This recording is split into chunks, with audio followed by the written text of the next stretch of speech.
இன்னைக்கு இந்த வீடியோல என்ன சினிமா அப்டேட்ஸ் இருக்கு அப்படின்னு சொல்லிட்டீங்கன்னா நம்ம பிரசாந்த் அண்ணா பத்தின ஒரு அப்டேட், வேட்டையன் படத்துக்கான ஃபர்ஸ்ட் சிங்கிள்கான அப்டேட், நம்ம விமல் அண்ணாவோட ஒரு வெப் சீரிஸ்க்கான அப்டேட், அதுக்கப்புறமா நம்ம துல்கர் அண்ணாவோட லக்கி பாஸ்கர் படத்துக்கான ரிலீஸ் டேட் வந்து மாத்தி வச்சிட்டாங்க. இன்னைக்கு இந்த வீடியோல எவ்வளவு சினிமா அப்டேட்ஸ்லாம் இருக்கு, இதை பத்தி நம்ம அப்படியே ஃபுல்லா வந்து பாத்தீங்கன்னா பார்த்துடலாம். நம்ம பிரசாந்த் அண்ணாவோட நடிப்புல லாஸ்டா அந்த கண் படம் ரிலீஸ் ஆகிட்டு செம்மையா வந்து ஹிட் ஆகிருக்கு. இந்த படத்துக்கு ஒரு செம்ம ரெஸ்பான்ஸ் வந்து கிடைச்சிருக்கு. அது மட்டும் இல்லாம இன்னமும் இந்த படம் மேக்ஸிமம் ஸ்கிரீன்ஸ்ல வந்து ஓடிட்டு இருக்கு. இப்போ நம்ம பிரசாந்த் அண்ணா வந்துட்டு என்ன சொல்லியிருக்காரு அப்படின்னு சொல்லிட்டீங்கன்னா, ரீசெண்டா ஒரு இன்டர்வியூல இந்த மாதிரி வருஷத்துக்கு ஒரு 2-3 படங்கள் வந்து தொடர்ச்சியா நடிக்கிற மாதிரி பிளான் எல்லாம் வந்து இருக்கு. அது மட்டும் இல்லாம அடுத்த படத்துக்கான டிஸ்கஷன்ஸ் இப்ப போயிட்டு இருக்கு அப்படின்ற மாதிரி அவர் வந்து பாத்தீங்கன்னா சொல்லியிருக்காரு. எனவே நம்ம பிரசாந்த் அண்ணாவோட அடுத்த படத்தை யாரு டைரக்ட் பண்ண போறாங்க அப்படின்னு சொல்லி நம்ம வெயிட் பண்ணி பார்க்கலாம். அதுக்கப்புறமா நம்ம தலைவரோட வேட்டையன் படம் இருக்குல்ல, இந்த படத்துக்கான ஃபர்ஸ்ட் சிங்கிள் கூடிய சீக்கிரமே ரிலீஸ் வந்து ஆக போகுது. இந்த விஷயத்த இந்த படத்துக்கான மியூசிக் டைரக்டர் நம்ம அனிருத் அண்ணாவே வந்துட்டு அபிஷியலா போஸ்ட் வந்து பாத்தீங்கன்னா போட்டிருக்கிறாரு சோசியல் மீடியால.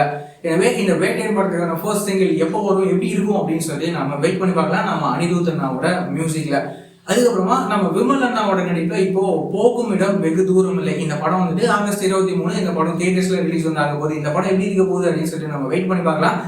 அதுக்கப்புறமா வந்துட்டு ராமா செல்லப்பா இவரோட டைரக்ஷன்ல நம்ம விமல் அண்ணா வந்துட்டு ஒரு புதிய வெப் சீரிஸ்ல அவர் வந்து நடிக்க போறாரு. இந்த வெப் சீரிஸ்க்கான டைட்டில் என்ன வச்சிருக்காங்க அப்படின்னு சொல்லிட்டீங்கன்னா, ஓம் காளி ஜெய் காளி அப்படின்னு சொல்லிட்டு அந்த வெப் சீரிஸ்க்கான டைட்டில். இந்த வெப் சீரிஸ்க்கான மற்ற அப்டேட்லாம் கூடிய சீக்கிரமே வரும் அப்படின்னு சொல்லிட்டு நம்ம எதிர்பார்க்கலாம். இந்த வெப் சீரிஸ்க்கான போஸ்ட் ப்ரொடக்ஷன்ஸ் ஒர்க்லாம் இப்போ போயிட்டு இருக்கு அப்படின்ற மாதிரி நியூஸ் இப்போ வந்து பாத்தீங்கன்னா கிடைச்சிருக்கு. அதுக்கப்புறமா நம்ம துல்கர் அண்ணாவோட நடிப்புல உருவாகி இருக்கிற படம் தான் லக்கி பாஸ்கர். இந்த படத்தை அக்டோபர் 7 இந்த படத்தை தியேட்டர்ஸ்ல ரிலீஸ் பண்ற மாதிரி பிளான் வச்சிருந்தாங்க. ஆனா இப்போ இந்த படத்தை அந்த டேட்ல வந்து ரிலீஸ் பண்ணல, வேற ஒரு டேட்ல ரிலீஸ் பண்ண போறாங்க. எந்த டேட்ல அப்படின்னு சொல்லிட்டீங்கன்னா அக்டோபர் 31 நம்ம துல்கர் அண்ணாவோட அந்த லக்கி பாஸ்கர் படத்தை ரிலீஸ் வந்து பண்ண போறாங்க. இந்த விஷயத்த இப்போ அபிஷியலா வந்து சொல்லியிருக்காங்க. நம்ம டைரக்டர் வெங்கி அட்லியோட டைரக்ஷன்ல இந்த படம் எப்படி இருக்க போகுது அப்படின்னு சொல்லி நாம வெயிட் பண்ணி பார்க்கலாம்.